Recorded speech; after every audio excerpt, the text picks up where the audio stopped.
Welcome to the Benzo Free Podcast, your home for an honest, straightforward, and personal discussion about anti-anxiety drugs, their effects, and how to deal with dependence and withdrawal. Whether you have taken benzodiazepines, Z drugs, or any other tranquilizers, know someone who has, or you just want help dealing with chronic anxiety and insomnia, this is your podcast. I'm your host, D.E. Foster, author of the book, Benzo Free, The World of Anti-Anxiety Drugs and the Reality of Withdrawal. I'm so glad you joined us today. Please stick around and let me bend your ear for a few minutes. It just might feel a little better on the other side.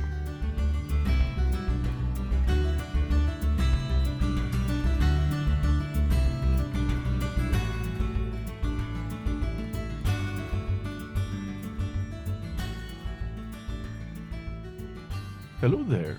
This is D, and welcome to episode 110 of the Benzo Free Podcast. I'm going to keep this intro really short today because I have an amazing conversation with Stanford psychiatrist Dr. Anna Lembke. It's a full hour long. I couldn't edit it down. There was too much good stuff in it, and I had to keep it, and so I need to keep my intro and my closing as short as possible to get it all in, and I'm just excited about it, as you can tell. I'm having a good day. I'm feeling good. I hope you all are doing a little better. Maybe even having a window and having a good day and less symptoms, or wherever you are. I just think about you often, so I hope things are going well. I do have really two quick updates I need to cover, and then we're going to jump into to the conversation with Dr. Lembke, and that's the whole rest of the podcast. But really quickly, one is, if you listen to any of the previous two episodes, episode 108 and 109 of the Benzo Free Podcast, it was on surgery. It was on my foot surgery that I had. And foot's recovering great. So doing well, walking more and more. I'm up to a mile or more now, which is awesome. 4 weeks out. But one of the things I told you all that I would follow up on was I did take a benzodiazepine during the medical procedure, during surgery. Midazolam, a short-acting one. And I told you I would update you on how that worked out. I'm here to tell you that I've had no noticeable effects of taking that benzodiazepine during surgery. I have some mild bind symptoms right now, but I usually do. So that's nothing new. In fact, after surgery, I had less symptoms than usual.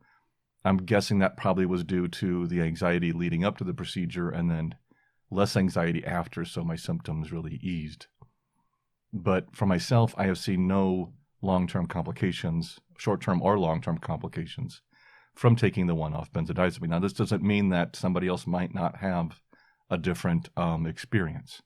All I can do is share here my experience, and to say that I match what Ashton and some others have said, that hopefully it does not complicate our recovery too much. So I wanted to give you that update. One other thing really quickly, I want to mention a study that's going on right now that people might be interested in joining. It's called the PROTECT study. It's from Trinity College Dublin, along with the James Lind Alliance. They're looking to identify the top 10 priorities for future research about reducing and stopping psychiatric medications. And all answers are treated confidentially. It's anonymous. So if you want more information, please go to tapersafer.org. And then you just click on the PROTECT study on that opening page. I'll put a link to it in our show notes. And really quickly, we're almost there. Don't forget to please, we'd love to hear from you. Comment on our videos, on our podcast posts via our feedback form at easinganxiety.com/feedback. Perhaps you might want to subscribe to our mailing list at easinganxiety.com/subscribe, or even donate to support the work we do. Every little bit helps. And remember, the Benzo Free Podcast is for informational purposes only and should never be considered medical advice. Now let's move on to our feature. Dr. Anna Lembke is a guest that I've been trying to schedule for the past few years to come onto the podcast. We had an interview lined up a while back, but then COVID hit, and we both got sidetracked, and we had to cancel that and do other things for a while. Finally, we got reconnected and found time on both of our schedules, and I couldn't be more pleased. You know, when I started to edit this conversation, I thought, I'd edit it down. We had a little over an hour of content, and I thought, okay, I'll just edit this down to like 50 minutes or 45 minutes, because then I'll add the intro and add the closing, and I try to keep my episodes under 60 minutes when I can. That didn't work well, meaning I couldn't find anything to cut. This is the complete conversation with Dr. Anna Lembke. Let me tell you just a little bit about her. Anna Lembke, MD, is professor of psychiatry at Stanford University School of Medicine and chief of the Stanford Addiction Medicine Dual Diagnosis Clinic. A clinician scholar, she is the author of more than 100 peer-reviewed publications, has testified before the United States House of Representatives and Senate, has served as an expert witness in federal and state opioid litigation, and is an internationally recognized leader in addiction medicine treatment and education. In 2016, Anna published Drug Dealer MD, How Doctors Were Duped, Patients Got Hooked, and Why It's So Hard to Stop, which was highlighted in the New York Times as one of the top 5 books to read to understand the opioid epidemic. Dr. Lembke also appeared in the Netflix documentary The Social Dilemma, an unvarnished look at the impact of social media on our lives. Her latest book, Dopamine Nation: Finding Balance in the Age of Indulgence, was an instant New York Times and Los Angeles Times bestseller, and explores how to moderate compulsive overconsumption in a dopamine-overloaded world. Please check out our show notes for links to Dr. Lembke's books and other resources.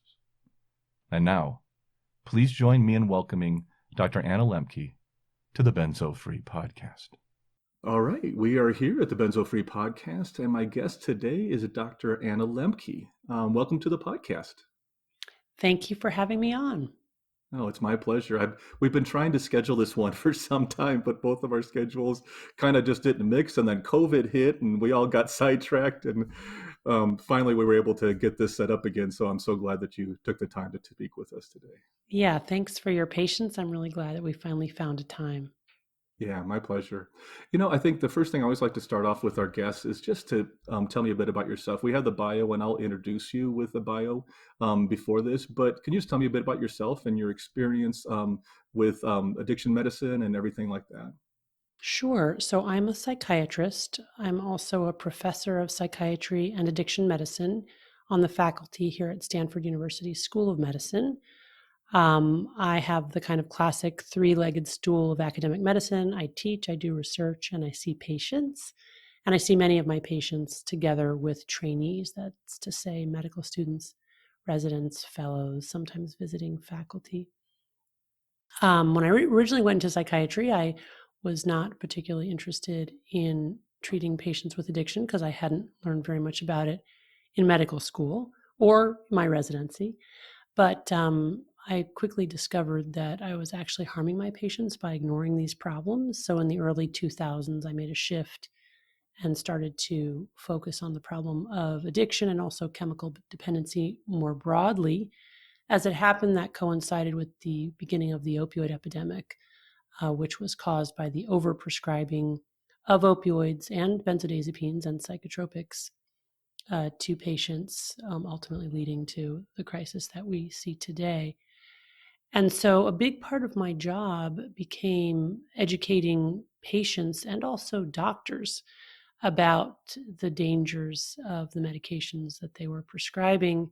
And then along about 2014, 2015, I recognized the great need for deprescribing clinics.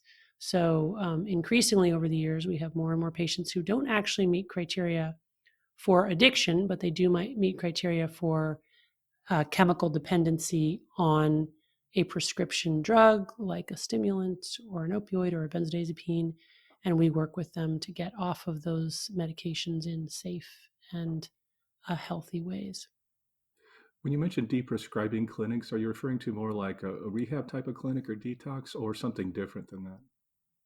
Not referring to a rehab. Okay. Rehab is kind of colloquial for residential treatment for addiction. Right. No, I'm talking about people who may not even meet the DSM criteria for an addiction, but who have become physiologically dependent on a medication their doctor is prescribing. everything from opioids to stimulants to benzodiazepines to muscle relaxants. And we help them taper down and off of those medications, in a safe way. It's funny that, an addiction medicine clinic has essentially become the place where those individuals end up. But it also makes sense in a way because, of course, we deal with withdrawal, right? That's what we do as addiction medicine docs. We do medically monitored detox. We've been doing that for hundreds of years. Whereas the rest of medicine that we learns how to get patients on drugs, but not how to get patients off of drugs. So it became a sort of a natural default that we would end up doing that kind of care. And so when I use Deprescribing Clinic, I'm really just talking about patients who got caught up in the system, who got physically dependent on a medication their doctor prescribed and then found they couldn't get off of it on their own. Okay, that makes sense.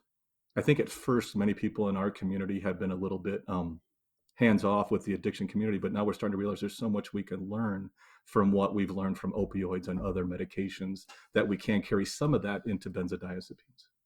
Yeah, and vice versa. I mean, when we first started having to think about how to get chronic pain patients down to lower doses of prescription opioids or off them altogether, the first thing I looked at was the Ashton Manual, right? Yes.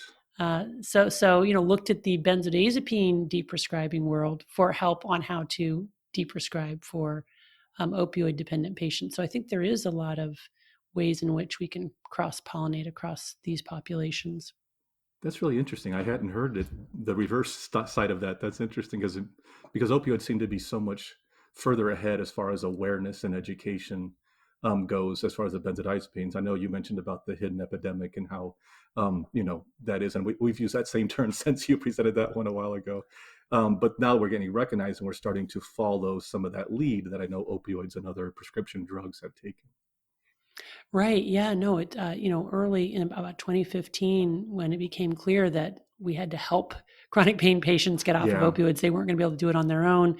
I came up with something called the Bravo protocol, which is just completely stealing what Heather Ashton did for benzodiazepines. Okay. And I acknowledge that, kind of her pearls where let patients drive, Yes. you can take breaks, but don't go backwards. Go down in small decrements. Don't go too fast. Things like that. Great. Where can you learn more about that? I'm interested with the Bravo protocol. Is that something that's been published, or is it something? Yeah, it's published. If you look at the Oregon Pain Guidance website, and you just type in Oregon Pain Guidance website and go there, and you type in Bravo protocol, BRAVO, you will find, basically a kind of prospectus for patient consumers, but also providers so that they can know how to help patients get off of that. Yeah, I will look that up and I'll link it in our show notes for everybody. Great. And we actually came up with a sort of a tapering flow chart as guidance to providers as part of the Bravo protocol. I did that with my colleagues in Oregon with the Oregon Pain Guidance Initiative.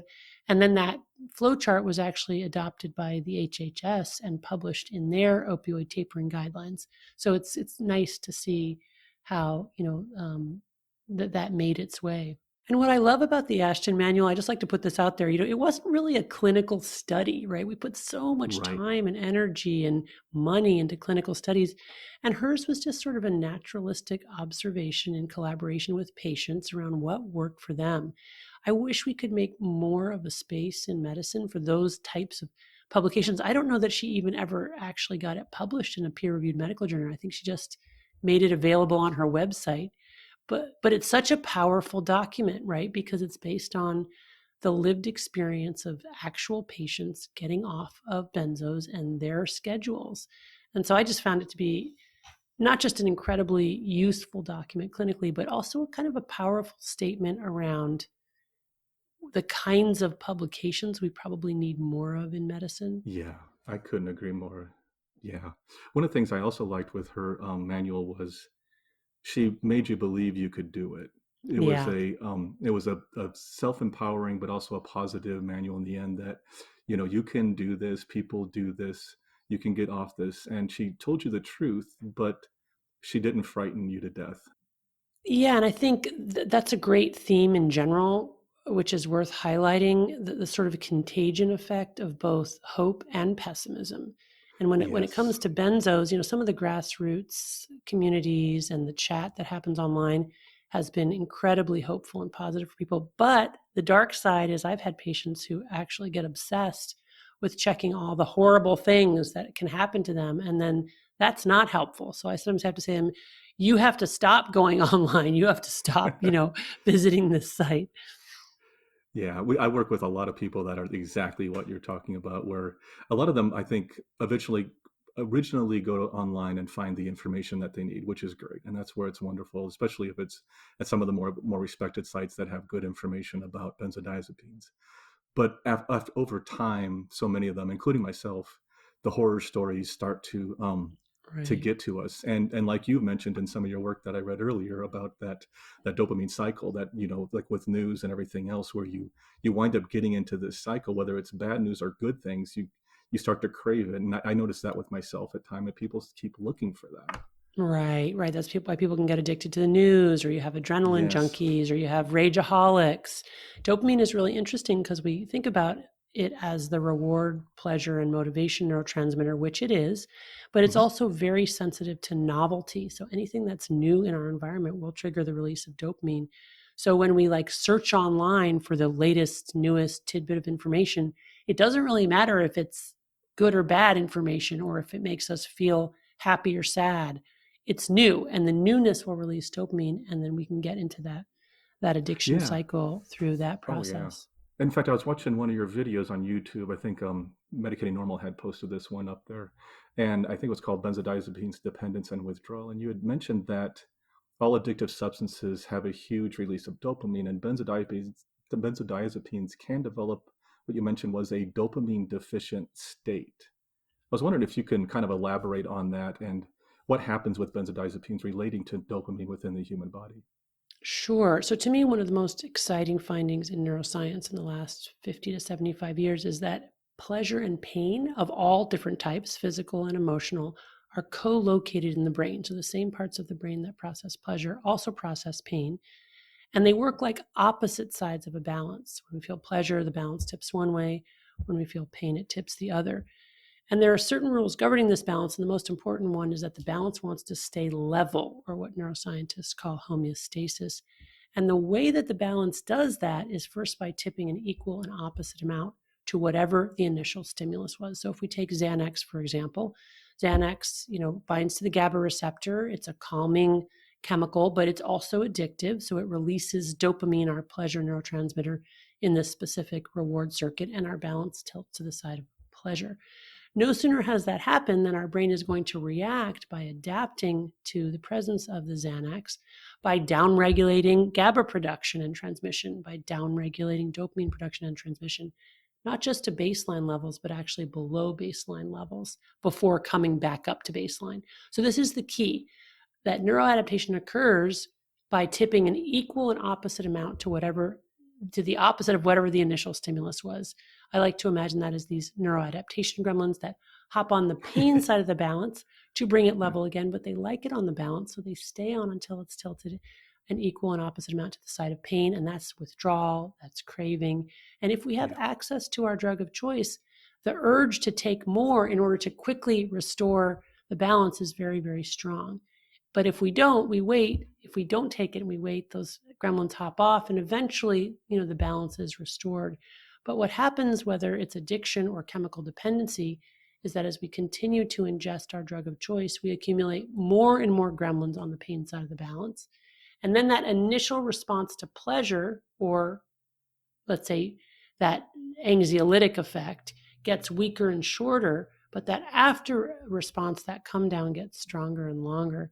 And ultimately, we end up in this dopamine deficit, GABA deficit state. And now we need more of our drug in Hmm. larger quantities and more potent forms to get the same effect. But the key is that when we're not using, we're walking around in this deficit state where we're experiencing the universal symptoms of withdrawal from any addictive substance, which are anxiety, irritability, insomnia, dysphoria, and craving.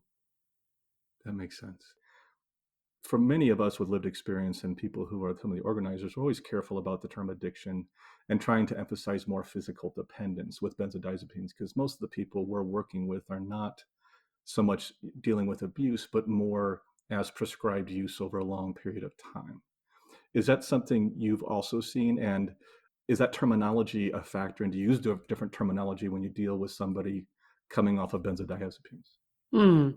So language is really important, right? And this making this Yes. distinction between addiction and dependence is something that the DSM-5 does, right? That we used to call addiction dependence, right? They were virtually Right. synonymous. We no longer do that.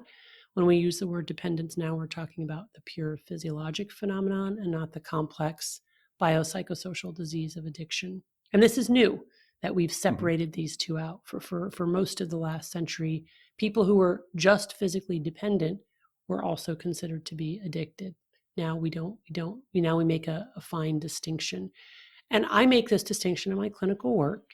And I think it's important to make the distinction because of the different pathways that people come to be on these medications and find themselves dependent on these medications.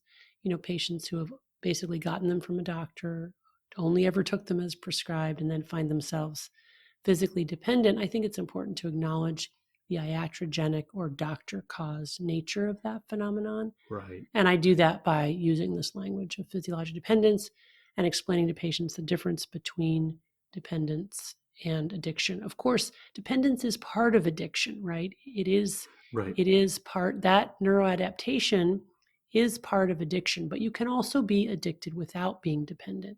Mm. And you can be dependent now without being addicted. So I do think making that distinction is important, even if it's only sort of an acknowledgement of the pathway to which somebody came to be on a particular drug and found difficulty getting off of it.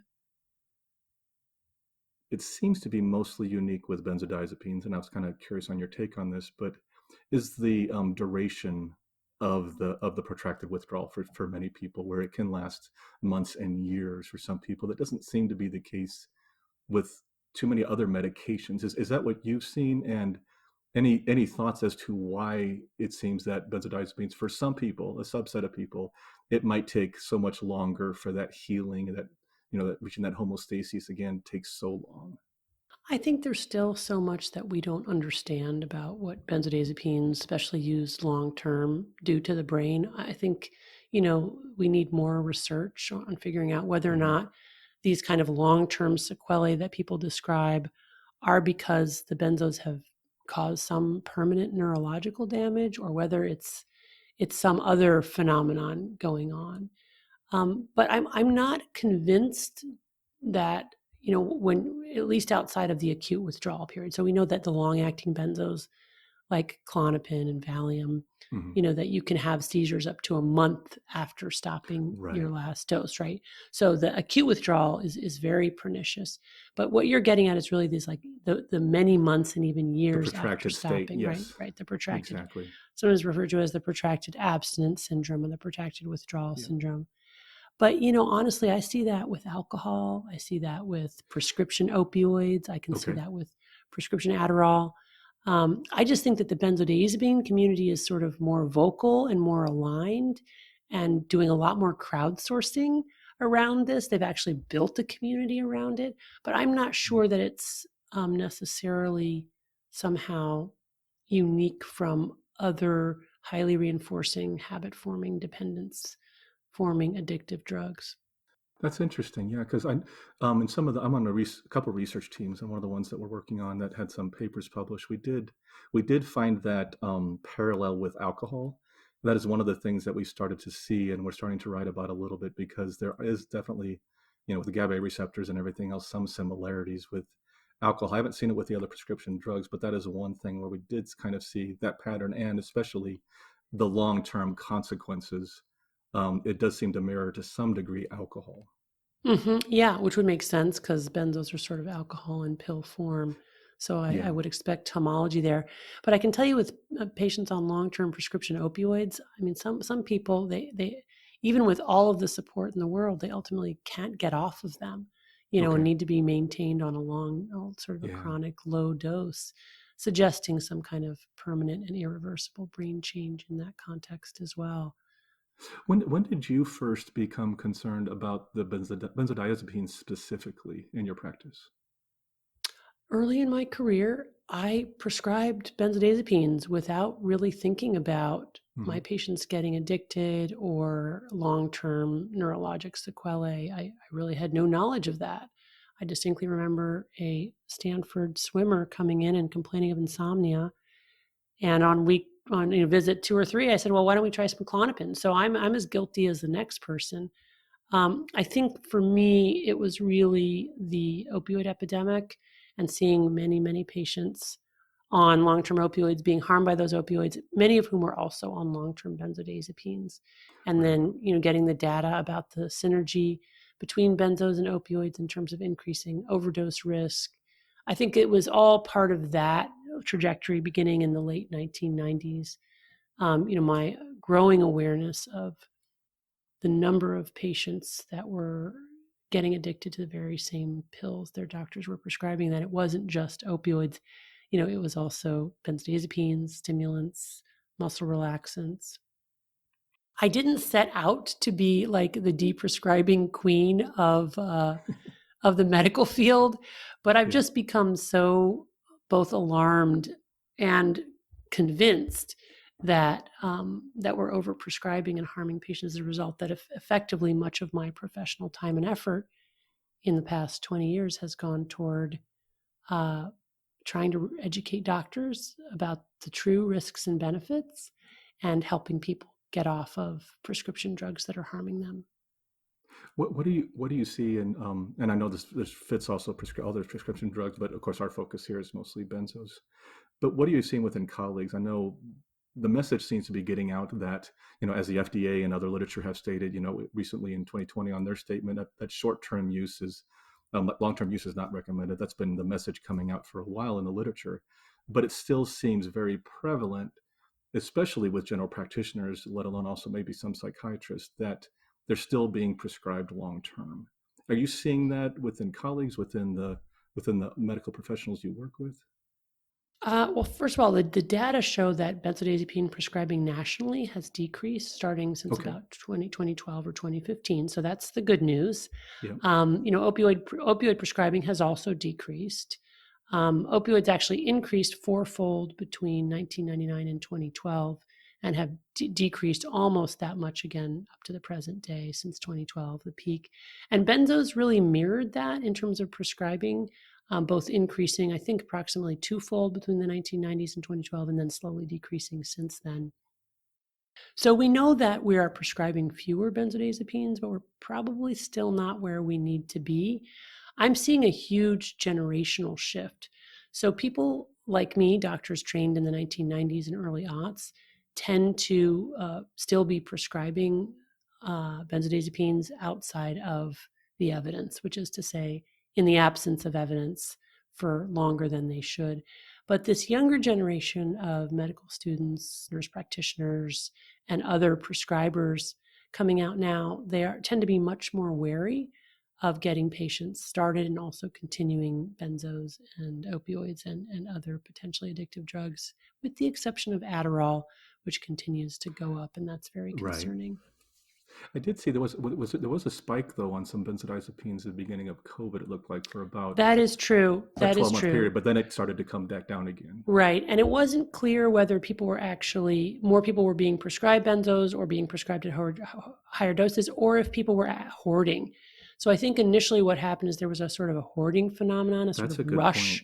rush on benzos, but the actual amount, of people on them and the doses, I don't think that has appreciably increased, or if it has, it's coming back down again.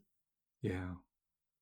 Do you know if we've seen in the data that it mirrors like the increase in anxiety? Does it seem to still kind of follow the same pattern, or does it seem to be separate now? Well, I think what we're seeing in mental health trends more broadly is that we are getting, and this has been true for the past 30 to 50 years, all over the world, we're seeing higher or growing rates of depression, anxiety, and Right. suicide. And the richest countries, and paradoxically the countries with the most access to prescription psychotropics to help those problems, have actually the highest rates and the highest rates of growth of those problems. So clearly we have some kind of serious mismatch here where despite the increased prescribing, we don't seem to be curbing the rates of anxiety. People who understand how benzos work know that benzos taken long term can actually make anxiety worse. So we may indeed possibly even have a causal reason for more anxiety. But I think even separate from the prescribing trends, we just have more unhappy people in the world. What I think has happened to the world is that we've essentially drugified almost all human behaviors from human connection through the distillation of certain forms of social media to sex with online pornography, shopping, gaming, all these things that we used to do in a kind of a moderate and healthy manner. We now have the ability to do in this very rapid, condensed, potent, and reinforcing way. I mean, it's almost the dark side of capitalism. I consume and therefore I am, and this is sort of the inevitable product. Yeah. Addiction is in some ways the inevitable product of capitalism. So when I think about that, in reference to people struggling to get off of prescription benzodiazepines, I worry a lot about cross addiction or cross dependence, to use the language, and the danger of sort of switching to another drug as we attempt to get off of our first drug. And what I always let people know is that these digital devices, they are drugs. They're both a portal to traditional drugs and they're drugs in and of themselves. The screens are reinforcing, the pressing of the buttons probably calls up some kind of, primordial instinct to use our hands, like grinding wheat or picking berries. These online digital platforms have been engineered to be addictive, right? The content is with bright colors, music, confetti. There are the likes. Whenever we give something a number or enumerate it, that triggers dopamine release for reasons that we don't, fully understand. The bottomless bowls, right? The alerts, the triggers.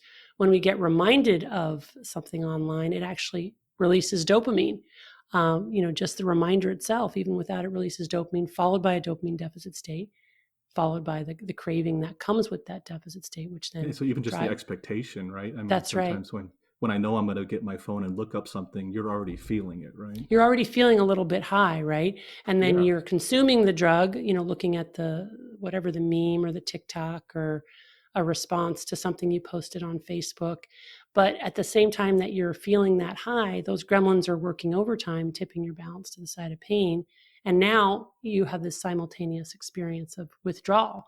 And now then there's the urge to watch another episode, right? Or see another video because you're in a dopamine deficit state. And that is driving you, because one of the most powerful physiologic drives for all living organisms in the universe is to restore homeostasis. We want to get back to that balanced position, and we will do almost anything to make sure that happens. One of my favorite examples nowadays is when you're watching a show on Netflix, you don't even have to press a button to see the next episode. That little thing comes up and it says next episode. You actually have to do work to stop getting the next episode, right? Which is just such a great example of the world that we live in today, this kind of reward saturated, dopamine overloaded world. We're inundated. We are. I noticed that in myself. I actually abstained from almost entirely all news for several years during my acute withdrawal. I was in, pretty rough state coming out of the benzodiazepines. And it wasn't until maybe a year or two ago that I started to, get back into social media a little bit and watch some news. And what was interesting about that was I was coming at from a totally brand new objective perspective. And as I started to watch some YouTube, I started to see those patterns in myself. And I started to see that craving. And I started to see that I was glued to certain videos, but not to the other ones, not the ones that relax me.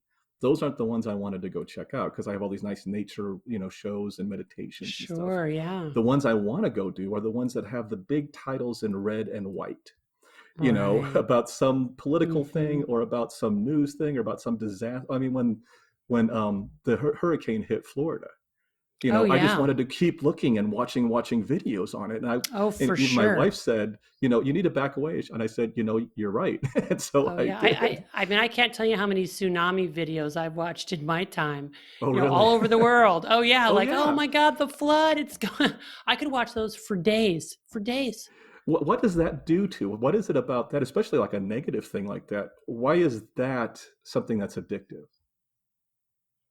So again, dopamine is our pleasure and reward neurotransmitter, but severe pain actually works just like a drug.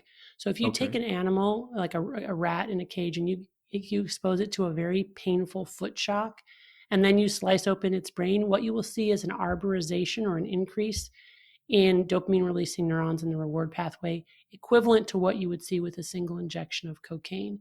In other words, when we turn the volume up on painful experiences, it becomes a drug and it Okay. releases dopamine in the reward pathway, because dopamine is, at the end of the day, a neurotransmitter that's telling us, pay attention to your environment, pay attention. And in order to get us to do that, it also makes us feel good, right? I mean, how are you, from an evolutionary perspective, going to get the organism to pay attention? You're going to say, hey, if you pay attention to this, I'm going to reward you with this feel good neurotransmitter. And you need to pay attention to this in order to survive, because, of course, we evolved in a world of scarcity and ever present danger. If we weren't looking out for the lion, we were going to get eaten by the lion. So that's the Yes. problem, that Yes. now we've exposed ourselves to so many of these dopamine hits that we've essentially reset our balance. And now we're extremely sensitive to all forms of pain, and we need more and more pleasure to feel any joy at all. And this is what I mean by this dopamine deficit state. We've now got gremlins camped out on that pain side of the balance. And that's what I think has happened individually and collectively over the past 150 years or so, is that we've actually physiologically changed our brains such that we are miserable. And we're miserable because of this relentless pursuit of pleasure or drugs in all their varied forms. I think with all this stuff going on, to see that in myself, and I've been taking that curiosity approach, like, okay, I'm sensing this and I'm seeing it. And it's nice because I can stop myself, and I have enough background to kind of know what's happening and see it. But it's still so tempting, and I can see that addictive kind of quality. Oh yeah, and we all get caught up in it. What's very good is that you are able, maybe partially because of your experience with benzos, to observe it as similar. And it sounds like you have a very good spouse who's calling you out, which is really important. And that Having does help. somebody Yeah. to, yeah, having somebody to reflect back to us and say, hey, you've been doing a lot of X. I mean, Yeah. just about a month ago, my teenage daughter came up to me and said, Mom, you've been watching a lot of YouTube videos. And my immediate reaction was defensive and negative. No, I'm not. Right. Yes. But after she Yes. said it, I couldn't unsee it. And then I kind of started to count, Yeah. okay, well, A how, few hours later, you realize, wait a right, minute, she right. was right. She was right. Or even I just sort of said, well, how long have I been on YouTube today? Oh, it's been about half an hour. And how long was I on yesterday? Oh, it was about an hour. And the day before was 2 hours. And all of a sudden, Yeah. you add it up and you go, oh, wow, this is a lot longer than I thought, which is a key piece of the problem here, that when we're chasing dopamine, we lose track of time. We are not good at really both seeing how much time and energy we put into using the drug or its consequences, which is why what you did is so key. You take a break from that drug, which you did with the news, and you recalibrate those reward pathways so that you can more, with a clearer eye, see what you're doing. Yeah, and you're right on both accounts there. My wife was a huge part, but also the benzodiazepines taught me a lot, and that's one thing I focus on a lot with the people I work with through the podcast. Is we this is it's a hard event to go through. It's a difficult event, but for those who suffer from like the protracted and the more difficult withdrawals, it's also an opportunity. We can try to make the best of it.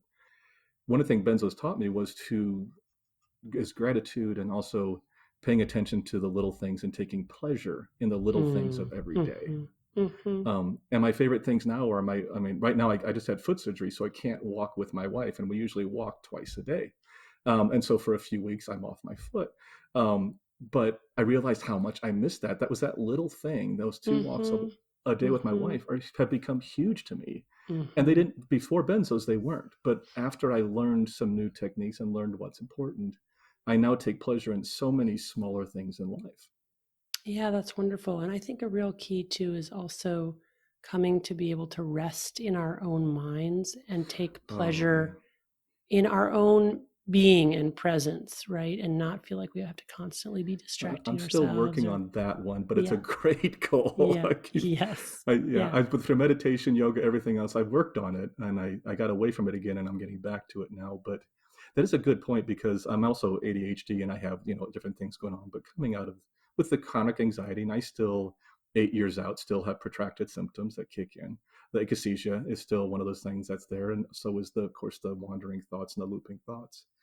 But it's just noticing that and seeing it sometimes helps. When I meditate, a lot of people will say, well, I can't meditate because I can't turn my brain off. And I say back to them, do you think I really turned my brain off? It's like, I never once in my life have turned my brain off, but right. I can take those 100 thoughts and sometimes bring it down to 20 That's right. or 10. And that's Mm-hmm. progress. And I feel better after I meditated. That's the main thing. Right, I just right. feel better. And that's a good Mm-hmm. reason to do it in my mind. So, Right, exactly. I mean, I think, again, getting to this idea of expectations, I think, I yeah. remember when I was in college and that there was this Ram Dass mantra, be here now.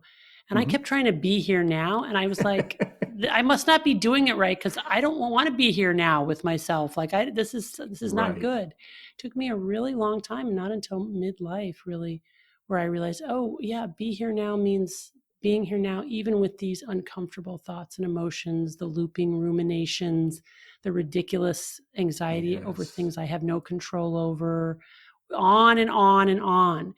But it's like, okay, yeah, this is what it means to be human. This is what we are. Yeah. And then once you stop trying to run from that and you kind of turn and face it and accept it, magically it gets better. And I think that's It really the does. lesson. I love that. I love that. It's relevant to me too. Lately, I just lost both my parents in the last year, Oh, and I'm yeah, sorry. and taking care of them for a couple. Thank you for a couple of years leading up to it. It was overwhelming, and doing all that coming off of benzos, didn't help. So, um, but what was so interesting through that was that whole thing of, I tried the mindfulness and I tried the meditation. I was trying to turn things off, but eventually it was accepting and letting be what is going to be. Like, hey, I'm going to Right. feel sad right now because my dad died last week. Okay, Mm-hmm. that's Right. okay. I don't have to Yeah. run from that. I don't have to block it. I can just let that Right. happen. Right. And I think that's really the key message here because, of course, what happens with benzodiazepines is that people show up to their doctor's office, they're anxious, they're Mhm. ruminating, they're uncomfortable. They get a pill that is like a miracle drug, a miracle, it takes it It away. And is it's for a like, while. Yeah, oh, yeah. It's like, oh, this is great. This is what I need. Clearly, I have whatever disorder this pill was meant to fix until it doesn't fix it and exactly. adds other Exactly. problems. But I think, even just that initial notion like, oh, I shouldn't be feeling these feelings. There must be something that could take it away. It's so ingrained in us. Just it's probably just part of being human to reflexively approach pleasure and avoid pain. And yet what we must learn is that pain is part of the human condition and that we can't really run away from it, and there are all these things that we do all day to try to take it away, but at some point we just have Right. to accept it. And it seems like when we accept it, it's usually not as bad as you think it's going to. I mean, Well, it's, that's the great mystery and paradox. yeah. Once we stop running and we go, okay, I'm miserable, it's like suddenly I'm not quite as miserable. Uh-huh. Exactly. I love that. That's great. One of the things, I'm getting back to the benzodiazepines and recovery a little bit here. You had mentioned Ashton Manual. That's something we always talk about. I often refer people to some of the more evidence-based sites like Alliance for Benzodiazepine Best Practices and Benzodiazepine Information Coalition, which I work with both of those groups on several different groups and committees. And there's some good information out there about this. And but a lot of them, I get a lot of questions, especially about taper and things like that. Of course, I can't say anything because I can't dispense medical advice. But when we talk about a taper, what can you tell me? Maybe share with you what you share with your patients when they either come to you and say they would like to come off the benzodiazepines, or you find out that they're on benzodiazepines and you make suggestions. How does that work? Mm-hmm. Well, I think the first thing that I try to provide is a kind of a validation of their experience of dependence. Many people who come Okay. here have already tried to get off on their own and have been unable to Right. do it, or maybe have tried with another provider and have been unable to do it. And the biggest mistake that providers tend to make is they go too fast, especially up front initially. So let's say the patient is like on, I don't know, 4 milligrams of Klonopin a day. Hmm. I say, um, we're going to try to get, what we're going to do is we're going to go down by a tiny little bit to start. It might be like 0.1 milligram if they have access to a compounding pharmacy or something like that, where they'll say to me, well, I think I can do more than that. I can go down by 0.5. And, sometimes I will take their lead, but for that very first decrement, I go down by the tiniest amount possible. Why? Because I want them to have the experience of being able to do it. Because so often they've tried it and they haven't had success. So Okay. when I'm teaching other prescribers or my medical nurses, I said, you know what, that first decrement, that first lowering, go down by the tiniest little bit, just so they can have a positive loop and see that it's possible. That's the first thing. The Okay. second thing is I always warn them they're going to feel worse before they feel better. This is absolutely key. And my patients have told me that this was the most important thing that I could have told them. I say to them, you will feel anxious. You will not be able to sleep. You will have intrusive thoughts. You will, tremble, hopefully not too much because we're going down by a tiny little bit. But it will get better. And tincture of time, TIME alone, will get you there. So that when they come back in a month, they're able to say, oh, what she told me was the truth. It was hard at first, but then it did get better by weeks 3 and 4. And now I feel okay. And then we've, done something amazing, which is they can trust me. They've had the experience of being able to do it. And then they have more fortitude and courage going forward to proceed with the process. As far as switching from shorter acting benzos to longer ones, when I first started out, I did do that. I would switch to Klonopin or to Valium or to Librium, per the Ashton Manual. I no longer do that. Okay. Now I just use whatever benzo they're on, and we taper using that benzo, using the same dosing schedule as long as possible. So if it's twice a day, we keep twice a day as long as possible. It's 3 times, we keep 3 times. Why? Because our brains are like little alarm clocks when it comes to these drugs. We're used to seeing it when we're used to seeing it. And so keeping the timing is more important than keeping the amount. Why do I not switch from Xanax to Valium or Klonopin when I have somebody who comes in with Xanax? Because in my experience, just trying to get that transition is incredibly disruptive. I either overestimate or underestimate the amount of Valium or Klonopin that they need, or it just doesn't work on them and they don't feel the same. And it's just incredibly destabilizing, much more destabilizing than if I would just say, you know what, let's go down by 0.1 milligram of Xanax this month and see how you do. So that's kind of that's my sort of how I've kind of modulated the Ashton Manual recommendations over time.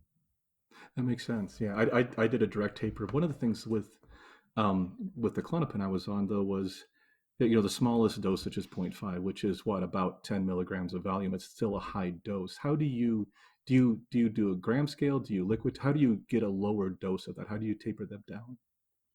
So initially what I would do is tell them to dissolve it in a cup of water and Okay. then stir it and then drink the lesser amount slowly over time. So this -1 tablespoon, this -2 tablespoons, something like that. That's obviously not very exact.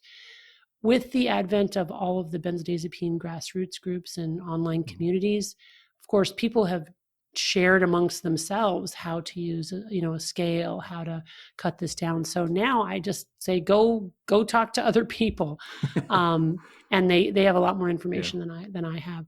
But my favorite method, and the what's prohibitive here is the cost.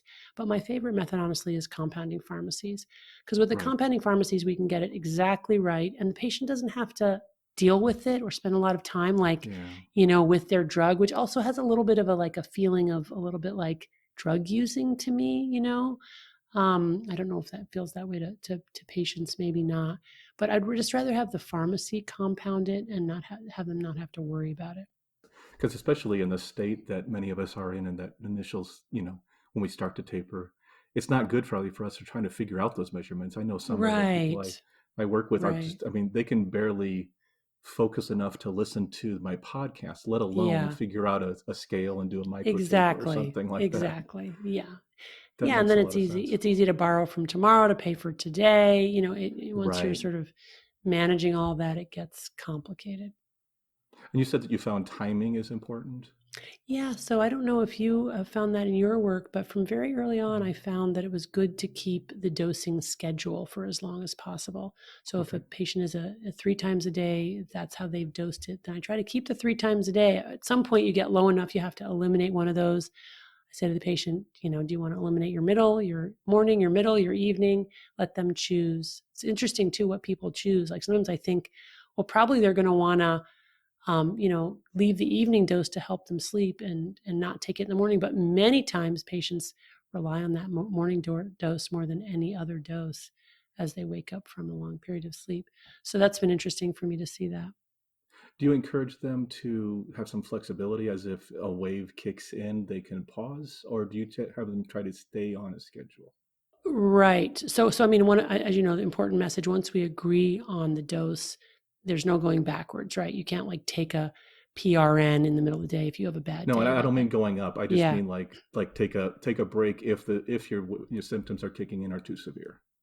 I'm really big on that. I really Okay. want patients to feel like they can pause it. I mean, I have patients who are like on probably year 6 or 7 of their benzo taper. Yeah. And I think that's okay. As long as we're Sure. headed in the right direction, these are often patients with complex, both physical and mental comorbidities or co-occurring disorders. They have a lot going on. They Yeah. might be in the hospital for their, esophageal issues, or, Mhm. maybe they have to go deal with a very complex family situation. I'm fine with, pausing as long as we're headed in the right direction. I like that. Yeah, I agree with you, and it's one of those things where it does seem allowing some flexibility for the patient. It gives them a little bit of control over Yeah, where they're at, and and taking care of things. Yeah, I did 18-month taper to come off directly off that's of the pretty Klonopin. fast. It was pretty fast, off of 2 milligrams. Yeah.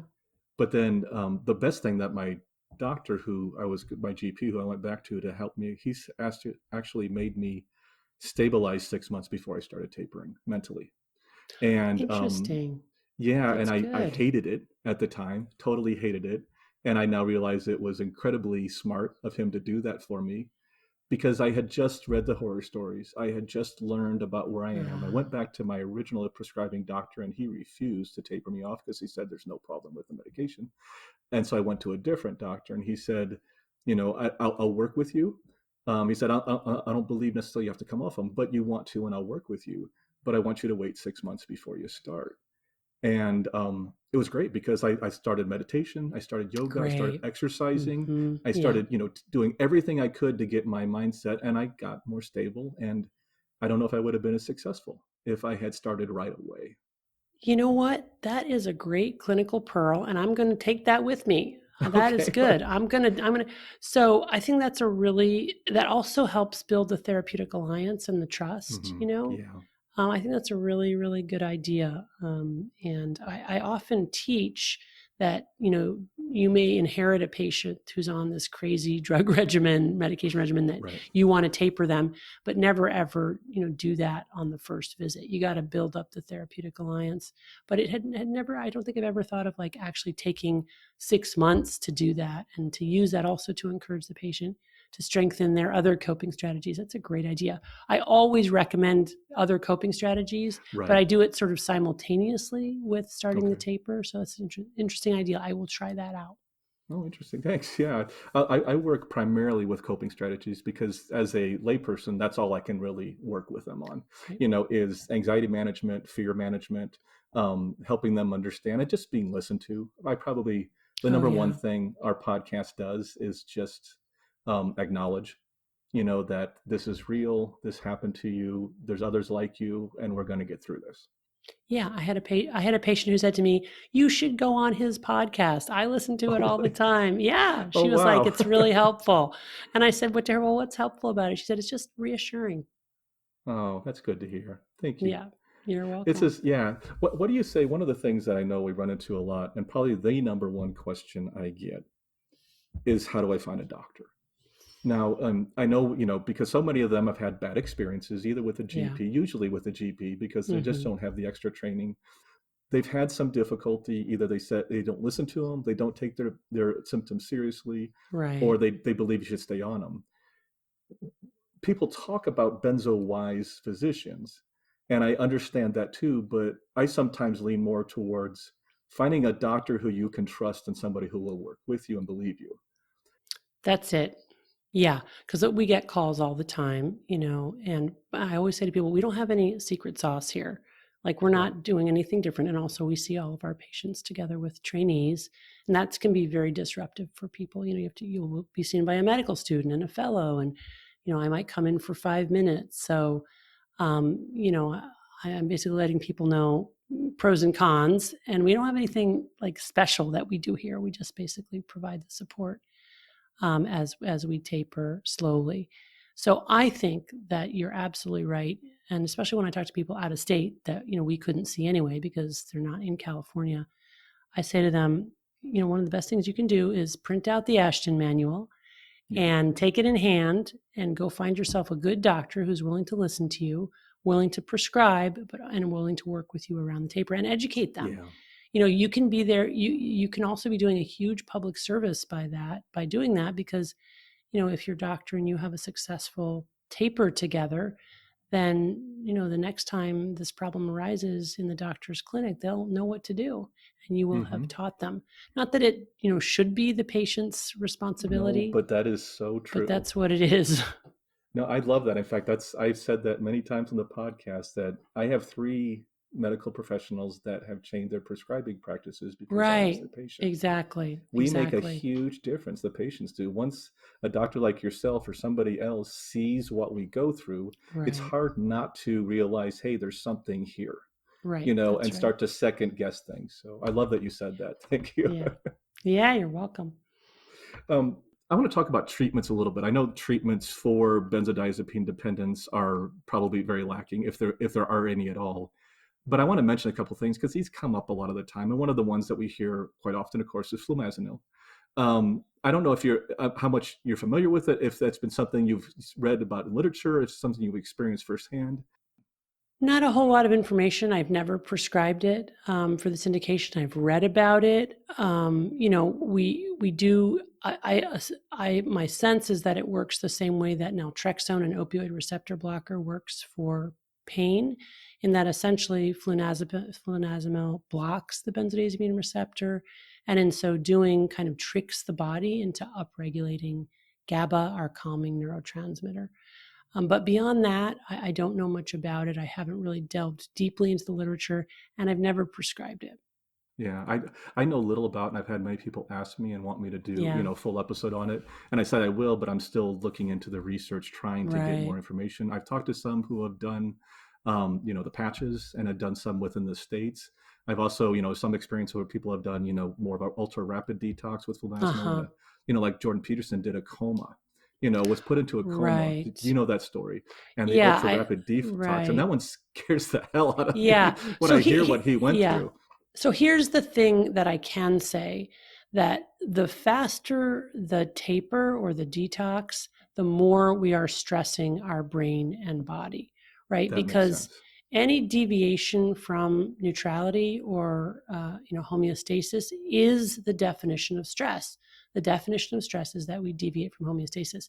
So if we do a rapid withdrawal, even if it's assisted by other medications like flumazenil, it's an enormous shock and stress to the body. And I just think, geez, not good, right? I would Right. rather do something that causes less of an acute stress, and allows the brain to slowly readapt and build new neural circuitry over time, which is why I'm a proponent of the slow taper. I would agree with you on that. Not that I have the medical backing for that, but I would agree with you on what I've seen, because Yeah. we do heal. Every sign is showing that we heal. Yes. Some of us take several years. I've Hmm. seen people that said they fully healed at 10 years out.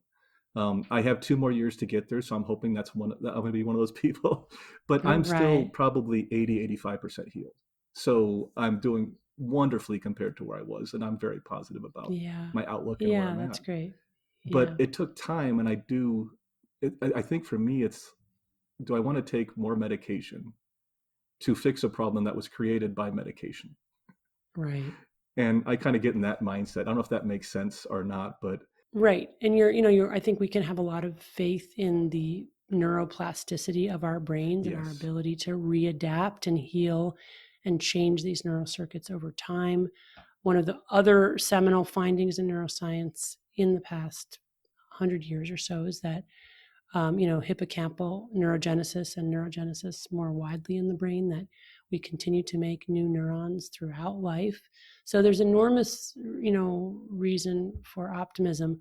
On the other hand, it can be slow. And the Yeah. older we are, the longer it takes. So I think patience is really necessary here. Yeah, that does make sense, especially in the elderly. And as you probably know as well as anybody, Oh, yes, that's absolutely yeah, true. I was already doing my podcast. And as I mentioned, I was taking care of my parents before they both passed away. And both of them were put on a benzodiazepine during that time. Now, for my mom, it made sense. She had severe agitation, and I even knew about the drug, and I even said, I think this makes sense at this time. I think it's the best thing. She had alcohol-induced encephalopathy and was deteriorating Oh, rapidly, wow. and so Wow. she needed something to help the Right, agitation and help her keep calm. Well, if I right, know the odds are she'll never have to come off it, I'm right, not too worried. I mean, except for maybe falls and fractures, some of the side effects, right. I'm not too worried. So, but I also realize with most people in the elderly, because of falls and fractures and because of these other complications, it's a huge population of people who are having some problems with these drugs. Oh, yes. If you look at prescribing patterns across the United States, older people are the most likely, people over 65 are the most likely to be prescribed benzodiazepines and most likely to be kept on it for long duration. Yeah, So the very population that's most vulnerable to the risk factors and side effects of benzos is the same population that's most likely to get a benzodiazepine. So it's a huge problem. If you're talking about a terminal situation where the amount of time that a person has to live is less than 6 months, so essentially hospice care, then it hmm, really doesn't matter, because the risks of tolerance, dependence, addiction, are irrelevant in the face of the amount of time they have to live. But if we're talking about using benzos longer than that, they're really not a good choice.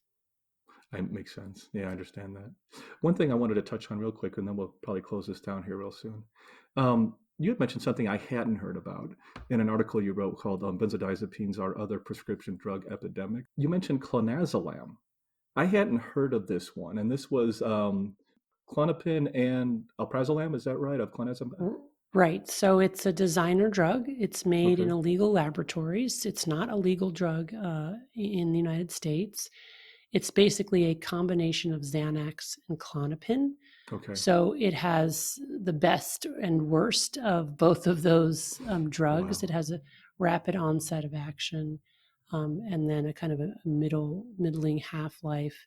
But it's a very, very potent benzodiazepine. So a tiny little bit has a huge impact. And of course, the more potent and the more fast acting any drug, the more likely people are to misuse it and get addicted to it. So it's very scary because it's a sort of the benzo equivalent of fentanyl. And you can buy it I online gotcha. through Yeah. illegal online pharmacies. Yeah, I couldn't believe that. You mentioned you can get it online and have it delivered almost anywhere. Yeah, it's really, really scary what's available now to all kinds of people.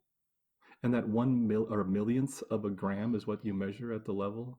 Yeah, so it's just like fentanyl is 50 to 100 times more potent Right. than morphine. Clonazepam is way more potent than either of those Yeah. individually. So it's really a dangerous drug.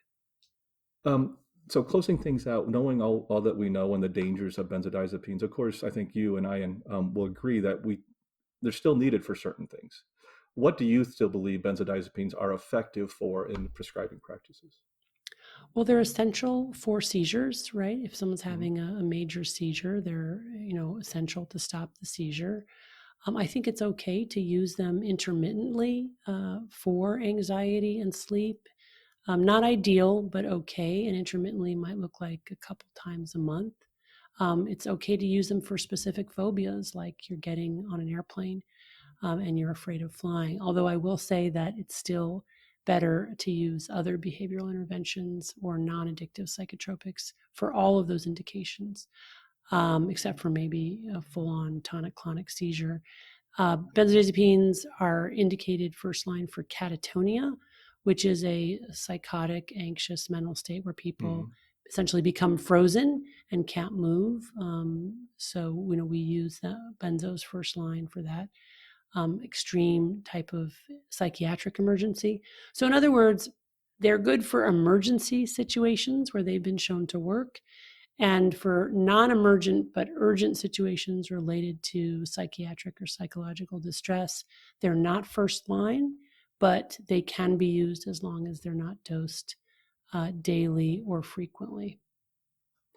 Interesting. And a week ago, I was just had foot surgery, and going in, one of the decisions I knew I'd have to make probably was whether to receive midazolam, the short-acting benzodiazepine, and that's always a question many of us face. Now, Ashton and others have said that type of benzodiazepine on a one-off is not going to be a complication for recovery, but it's hard for us not to second guess that and think it's not.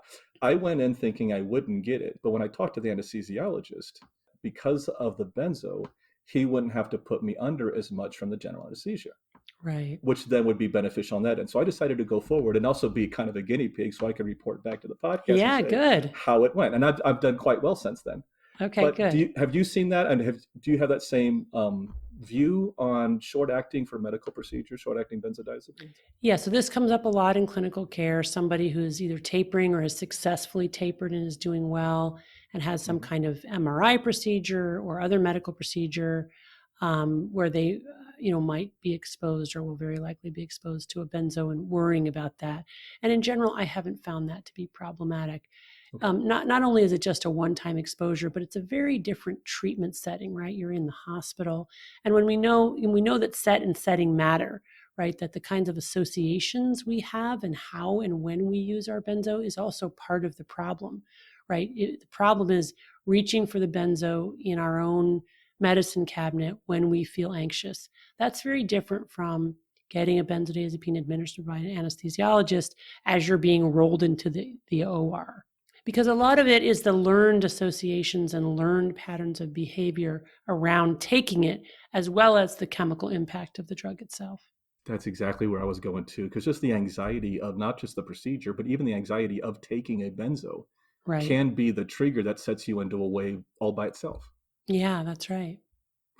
Well, let's close things out. I want to ask you one last question here, and then we will say goodbye for now. But that question is, what would you say to patients who come to you and are just freaking out, totally upset, realize they're now dependent, have read horror stories, don't know what to do, and don't how to go about it? I'm not talking about how to taper and the specifics, but just psychologically. What do you say to them? How do you encourage them? How do you help them get through that? Well, the first thing I do is I apologize on behalf of myself and the medical profession for having gotten them into this dire situation. I let them know that they're not alone, that there are, sorry, I'm losing my voice, that there are, thousands, if not millions of people out there struggling with this very same problem.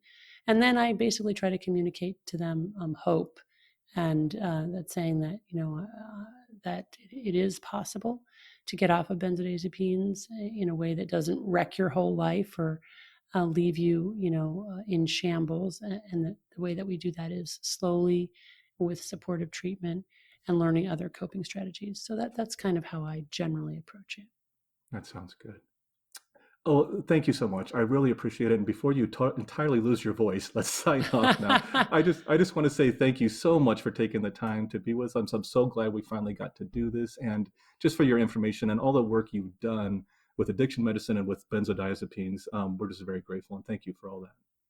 Oh, well, thank you. Thank you for your gratitude, and thank you for the work that you're doing. I just want to repeat how grateful I am that Dr. Lembke took the time from her busy schedule to speak with us today, especially when her was losing her voice towards the end of that conversation. I felt so bad for her. Her knowledge, insight, dedication to the issues of addiction and opioids and benzodiazepines. In part, it's why we've come so far. It's people like her who have made a huge difference. And I just want to say from the bottom of my heart, thank you. And now, before we close out this episode, please allow me 25 seconds for our disclaimer. This podcast is for informational purposes only and should not be considered medical advice in any way. The host of this podcast is not a medical professional, nor is he engaged in rendering medical, health, or psychological advice, nor any other kind of personal or professional services. The views and opinions expressed by our listeners and interview guests on this podcast, whether read from textual submissions or presented in their own voice, do not necessarily reflect those of the Benzo Free podcast or of its host. Withdrawal, tapering, or any other change in dosage of benzodiazepines, non-benzodiazepines, or any other prescription drug should only be done under the direct supervision of a licensed physician. Our full disclaimer can be viewed on our website at benzofree.org/disclaimer. Our next episode is episode 111. It should be coming out probably a little bit later this month. And don't forget to check out the Protect study that we mentioned in the introduction. Thanks for joining us today. And remember, keep calm, taper slowly, and take care of yourself. I'll see you next time.